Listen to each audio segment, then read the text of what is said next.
I'm not like you. You ever put me in that position again and I'll cut your damn throat. Do you understand that, young man? Screamed Mother Winters, the head matron of the Children's Home Society orphanage located in Jacksonville, Florida, where I lived. Mr. Danpier, my science teacher from Landon Junior and Senior High School, had invited me to have dinner with his family on Friday evening.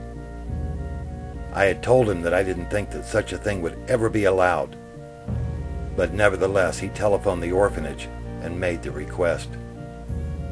I knew that was a very bad thing to do. I had never eaten dinner in a real family house before. The dinner of pork chops was delicious, but I found that I could hardly eat for fear of making a mistake or doing something wrong, like talking, coughing, or looking someone directly in the eye while at the table. I didn't ask him for that, Mother Winters. Really, I didn't. I didn't ask him to do that. I don't give a rat's damn if it was you who asked or if it was that damn idiot teacher of yours. Never again. Do you understand my command, young man?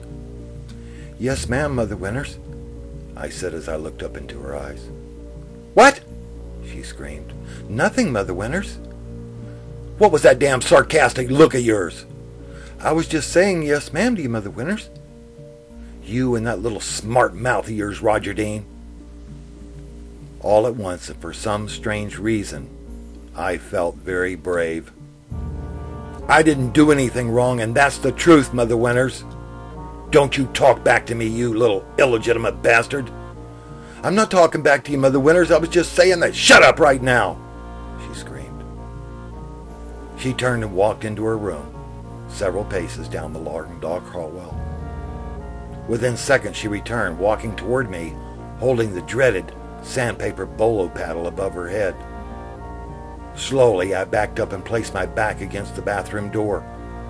I raised my hands to protect my face, and quickly, I knelt down to the floor. Bam!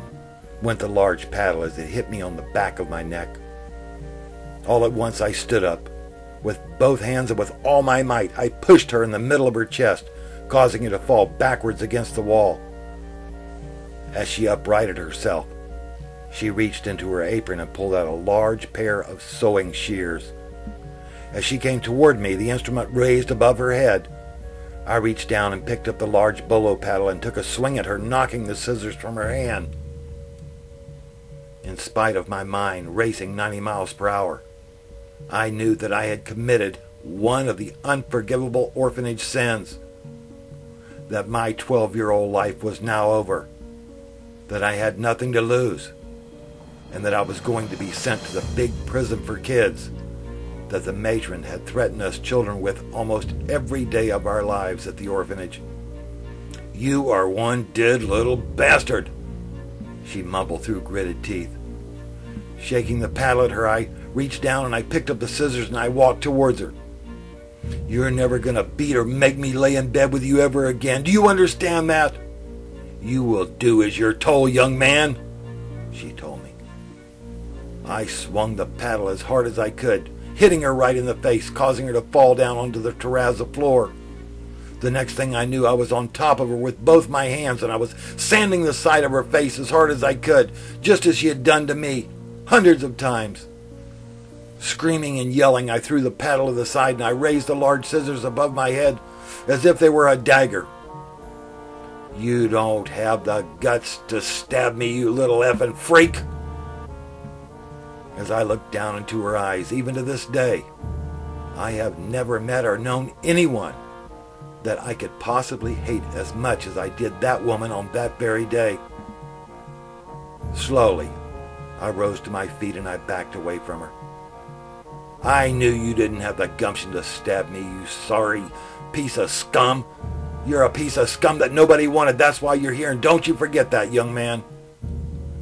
I didn't stab you because I'm not like you, I screamed as I turned and stabbed the scissors as hard as I could into the hallway wall. She didn't say a word. Even to this day, 50 years later, I still don't believe that she was speechless.